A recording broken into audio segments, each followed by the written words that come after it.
I'm Marcy Depew, financial consultant with Visions Investment Services, and I'm your host for this evening. Today I have with me Krista Perry, financial consultant, Katie Cunin, registered rep, and Christina Kavanaugh, our operations manager. Diane Elkin is joining us virtually from New Jersey. And thank you all for attending our first Visions Investment Services Women and Wealth Seminar. Our goal is to create a safe and positive environment for all to learn and ask questions about your financial future.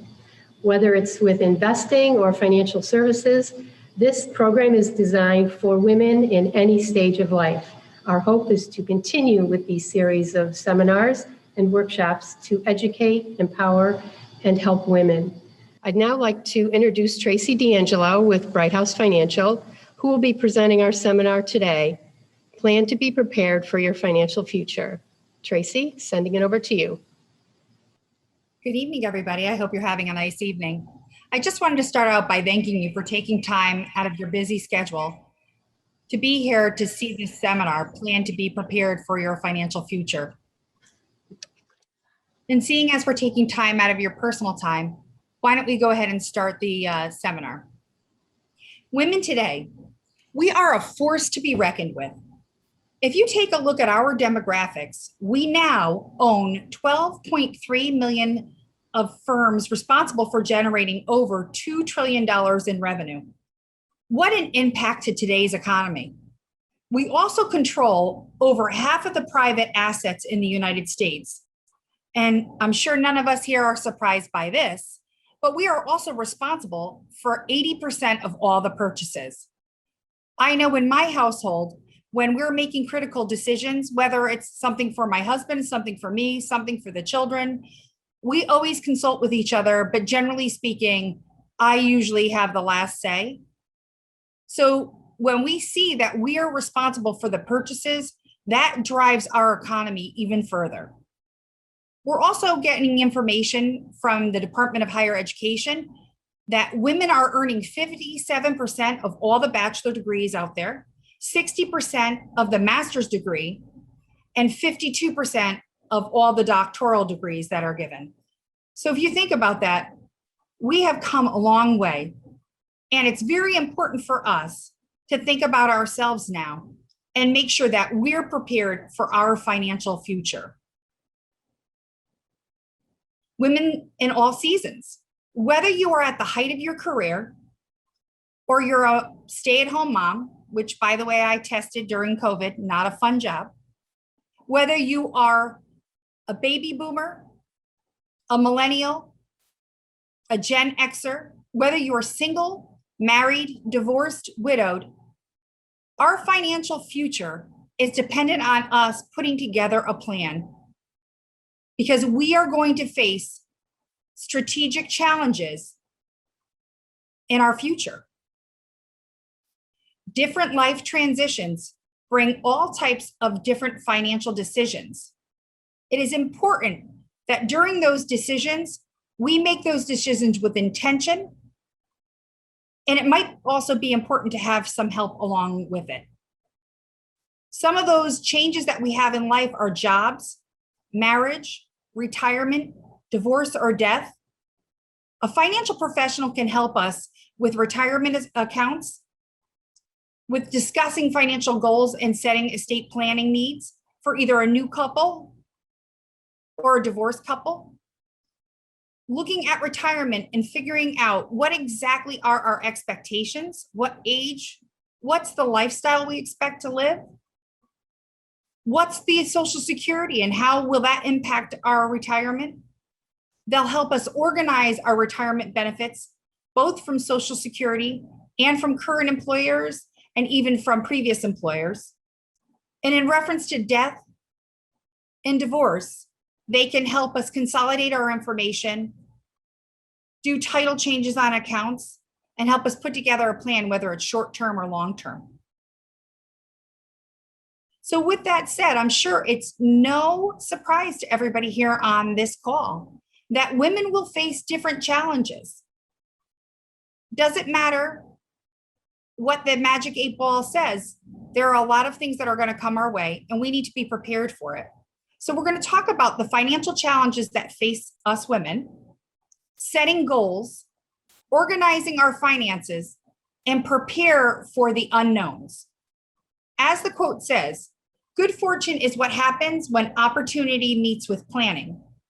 I like to think that putting together a good plan helps us get to a better financial future. No surprise here, right? We are all living longer.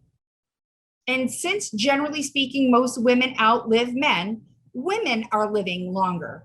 The statistics that we are seeing, the average 65-year-old male can expect to live to about 85, and the average 65-year-old woman can expect to live to about 87. Now, there are some more interesting statistics around that, because 85 and 87 don't seem too super old. But think about this. 1 out of every 4 women in the United States at 65 will live to the age of 90. 1 out of every 10 will live to the age of 95. Now, I want you to think for a second about your own family. And if you have any relatives that have attained the age of 90 or older, that means you have longevity in your bloodline. Due to living older and retirement being a larger span of time, average retirees can start retiring somewhere around 62. Life expectancy bringing you to about 87. That's a pretty long retirement to plan for. Couple that with people that are living to 90 and 95, we may be looking at planning for about 30 years in retirement. And as women, we have some challenges that we have to address. Number one, we earn less and have a lower retirement income than most men. We spend more time out of the workforce caring for family members. We typically spend more on medical care. We are more likely to enter into a nursing home, and nursing homes are really expensive.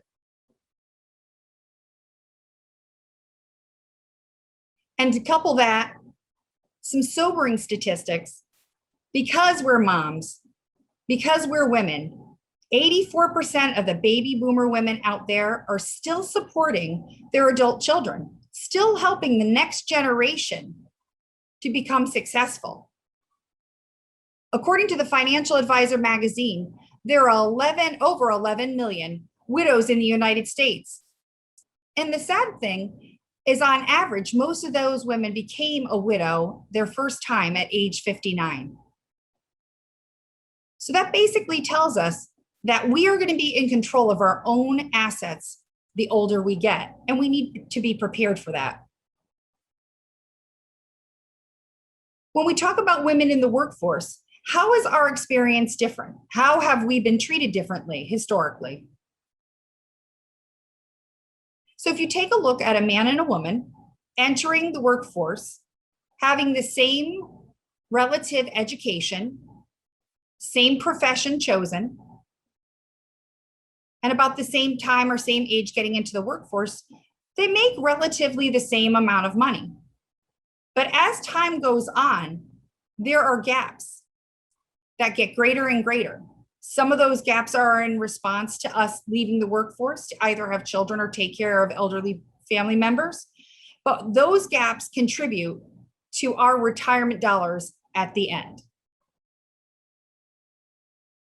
When we're looking at retirement and having gaps of work or non-work, we see that also impacts our Social Security, not just our Social Security, but it also will impact our retirement assets.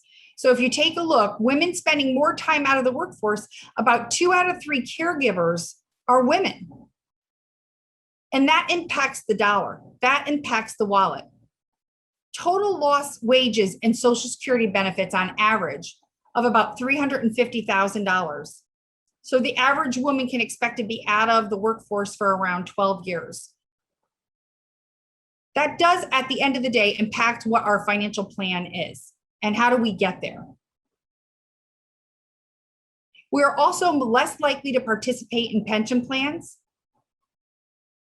And I see that statistic, it seems pretty sobering. 46% of the women participate in retirement plans.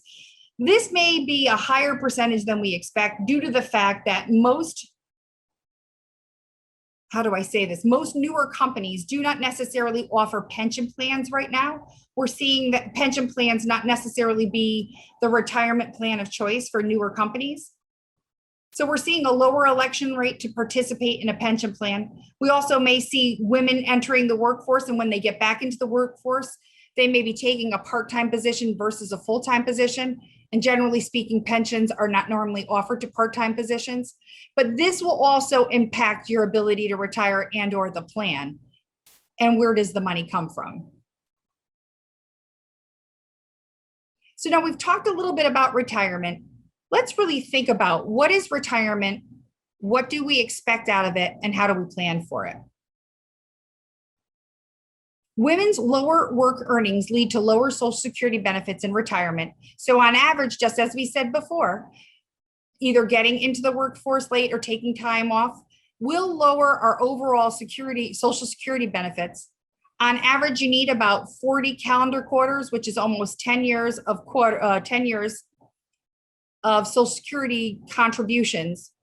And if you retire before you have that full 40 years, you may have some zeros, some goose eggs up on the board, and that will average down your numbers. But we're seeing on average, men are retiring at 65 with about 18,375, and women are retiring around 65 with about 14,270. So it's about $4,000 in discrepancy or difference. Let's take a look at some more statistics. Women tend to have lower retirement income. If we're getting into the workforce a little bit later, we may be getting to that discretionary income level where we can spend money without worrying about our essentials a little bit later in life.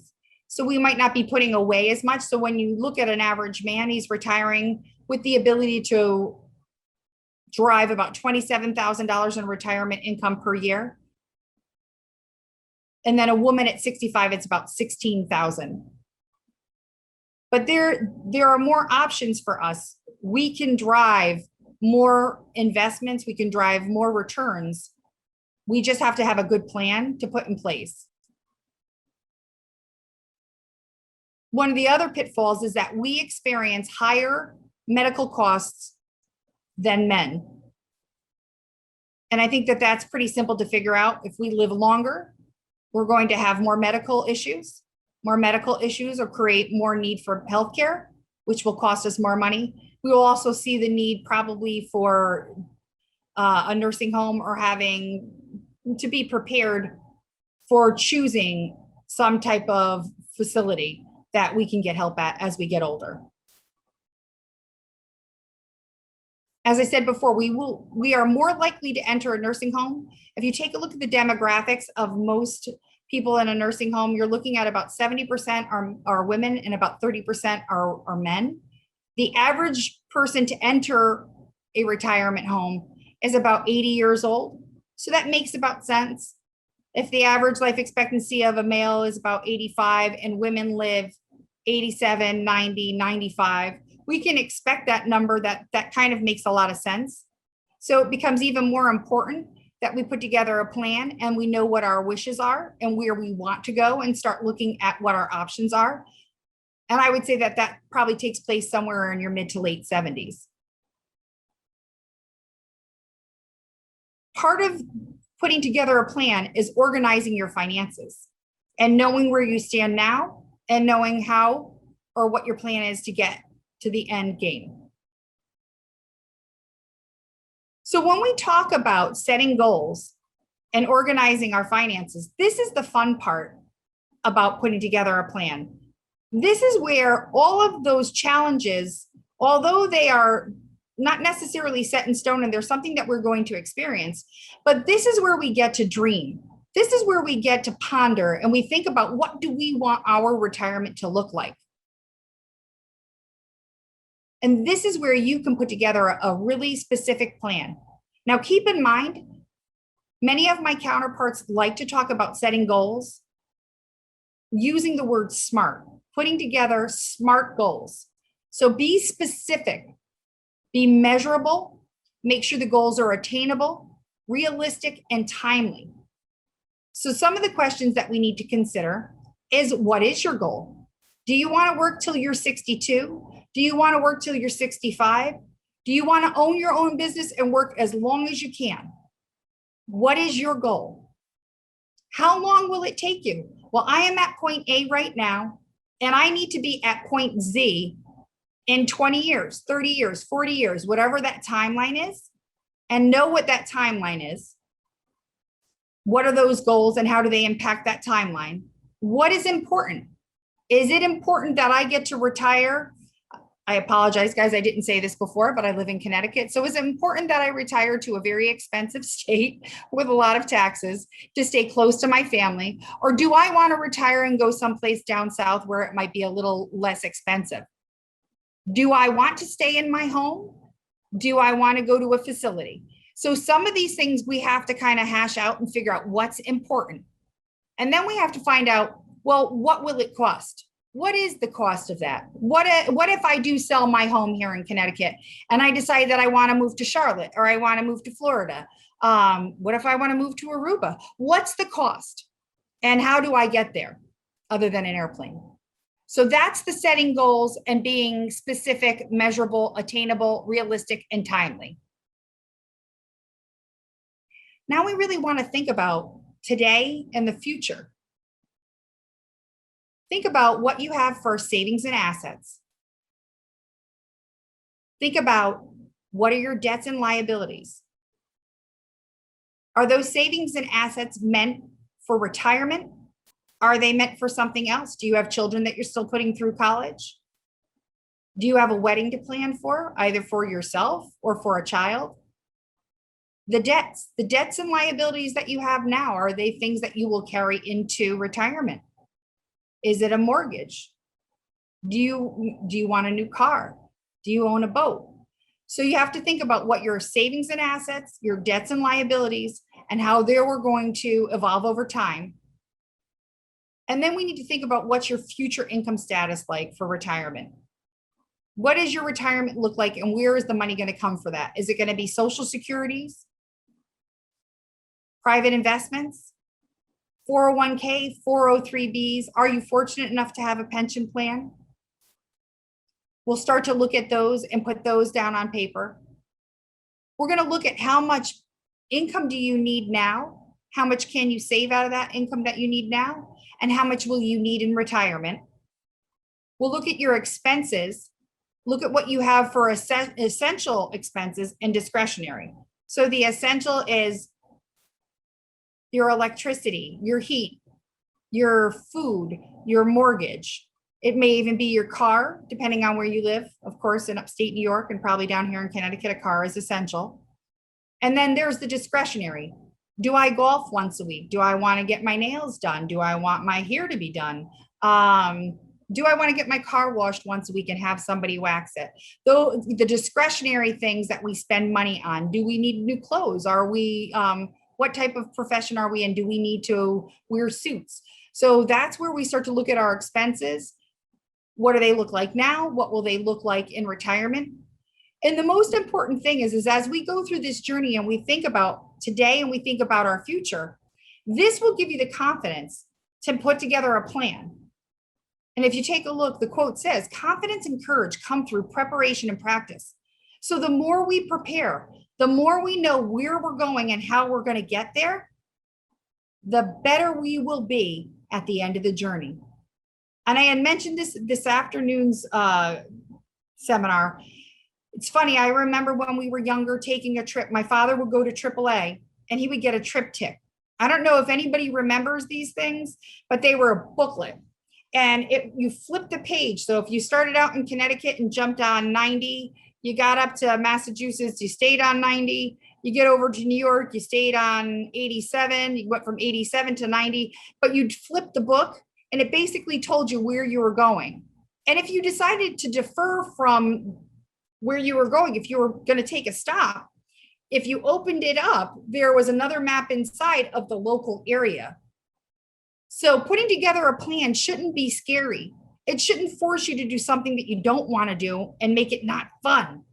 It should give you the opportunity to know where you're going from point A to point Z, give you the option to revisit it along the way to see if maybe you want to stop off someplace. Maybe you want to visit the Berkshires. Maybe on your way to Buffalo, you want to stop and see the canal in Rochester. It gives you the opportunity to check in and look at your plan and make sure that it still fits what your needs are.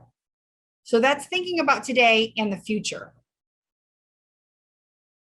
There is also a workbook that Bright House has put together, and I apologize that we were not able to send it out to you all before the seminar. Getting everybody's emails before was a little bit daunting. So what we have done is we've provided the workbook to Visions Investment Services so that you have access to it. So please, I believe at the end of the seminar, we're going to have a slide up that gives you the contact information. Please feel free to connect with them and get your workbook either through the front desk or making an appointment with one of the financial professionals. But in that workbook, we'll not only talk about the challenges and have you put down some numbers and ideas of what you think your retirement's going to be. There are going to be a couple of other things that we mentioned in the workbook. Some of the basics like giving to others, managing newly acquired wealth, whether you've acquired it through the passing of a spouse or a parent.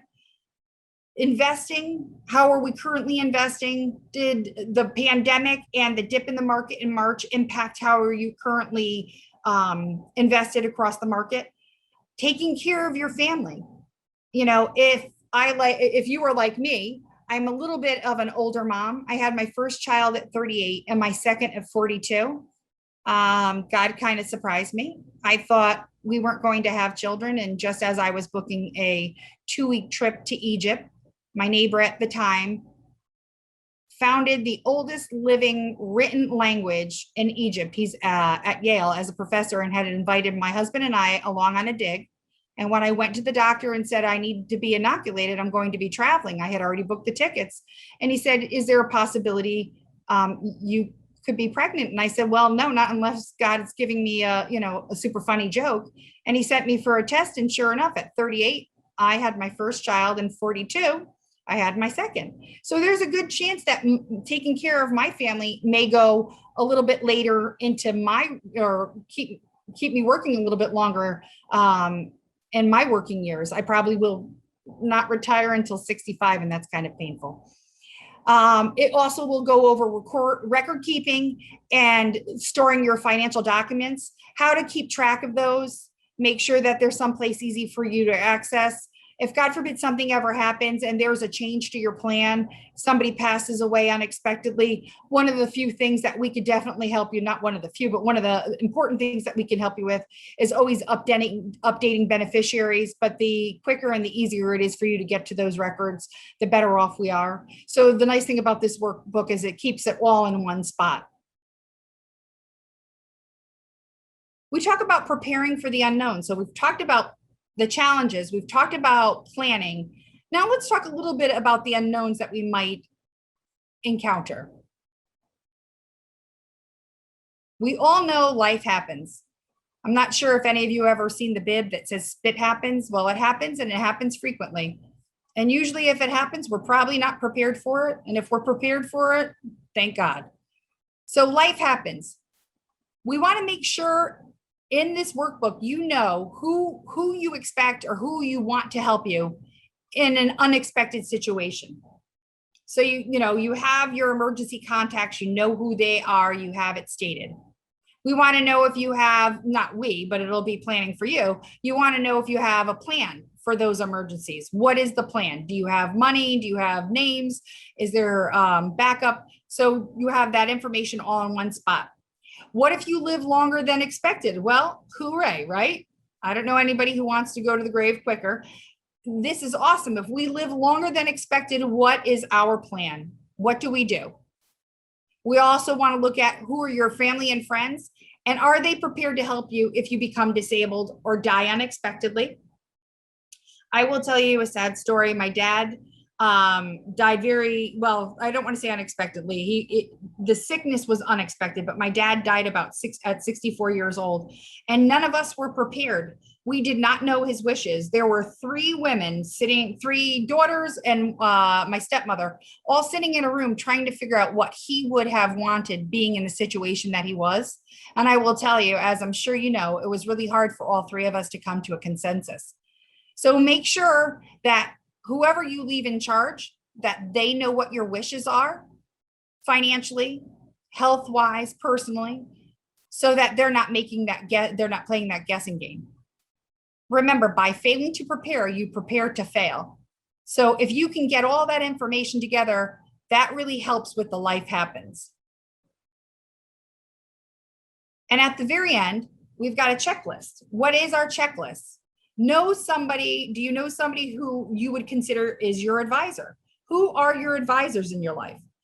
Is it a financial advisor? Is it a personal advisor? I myself find that I make really crazy decisions. So in reference to decorating, things like that, I have my sister. I automatically send a picture to her and I either get a thumbs up or a thumbs down. And my taste is a little bit wilder than hers, but she's like my advisor in reference to what would I put in my house. I myself, even though I work in the financial industry, I have a financial advisor. I actually have two. I have one that works with me on my investments and another one that works with me in reference to my insurance. Since I am the breadwinner in my family, my poor husband is the stay-at-home dad. He is stuck at home with the children, which is a win for me. I love my children, but I also love working. And I have to make sure that I have enough life insurance if something should happen to me while I'm traveling, that he and my children are well taken care of. So I have two advisors. So who are your advisors and what do they advise you on? What is important? Saving and investing automatically. This is really key. A lot of my friends will ask me, how do you save? And I tell them I don't. I'm actually really bad at saving. I'm super bad at saving non-retirement dollars. So you know what I've done instead of trying to save my non-retirement dollars? I put more in my retirement account. Automatic saving is probably the best thing for me because it comes out of my check. I don't see it. It's saved, it's invested, and it's making money. If you are like me and you're bad at saving, automatic saving or automatic investing is awesome because it happens automatically and you don't have to think, well, do I have it this month? Do I not have it? I plan for it every single month. This is what comes out. And that definitely helps, especially if you've got time before you're retiring. You also want to ensure that your income lasts as long as you do. Don't assume you will die young. Longevity is on our side. The modern medical miracles that we see happening day in and day out just increase our longevity. So make sure you have a plan for that. Plan to live with dignity. What is your plan? If you can no longer live at home, where would you want to be? I know this sounds kind of morbid, but through the journey of my dad passing away, my sisters and I went from one nursing home to the next to actually look at them and to see who treated their retirees or the people that lived at the nursing homes with dignity and with respect. Don't be caught off guard. I will tell you that we met with a couple of planners and they said that planning where you will live if something happens just in case doesn't hurt. If you take a look around, you're in your 60s, 65, 70, look at the nursing homes, check them out just in case, God forbid, something happens and you need to be someplace, and just make sure you let your advisors know. Help protect and direct your loved ones. Make sure they know what you want. Make sure they know what your wishes are. And make sure that they are considering your plan in their plans. And remember, it takes as much energy to wish as it does to plan. Take some of the hard stuff off your plate. Use the workbook, put a plan in place. And I like this slide and I don't like this slide. It says products that may help you. So there are products that are mentioned on this slide, but I will say the first bullet point, 401k, 403b, IRAs, those are actually types of retirement accounts. They are not actual products. A 401k, a 403b, an IRA, which is a traditional IRA, traditional investment retirement account, Roth account, SEPs, Simples. These are accounts that you save retirement assets in, and they grow tax deferred. They can be funded by mutual funds, stocks, bonds, annuities. So as you can see, annuities guarantee lifetime income. Then we talk about disability insurance. So if something were to happen to you and you're still alive, thank God, what if you need a little extra help paying for the bills? That's the disability insurance. And then life insurance. Life insurance is really something that we look at because we want to pass money to our heirs. And that is probably the most tax efficient way to do. So those are products and thoughts and accounts that you can use to help with retirement. Yet again, something you want to discuss with a financial professional just to see what fits your specific needs. And in summary, first of all, I want to thank you for your time. But to summarize, look at your financial future with confidence. Even though there is some headwind for us, we have weathered so many storms as a demographic, and we will weather this. Know your financial challenges as a woman, set your goals, organize your finances, and prepare for the unknown, and plan for an awesome retirement. Thank you. Back to you, Marcy. Thank you so much, Tracy, for this insightful and very important information. As you have questions, please reach out to us. We'd love to schedule an appointment with one of our financial consultants. The contact information will be listed on the screen. And please be on the lookout for our next seminar. Our hope is that our next event will be held live. Thank you all and have a great day.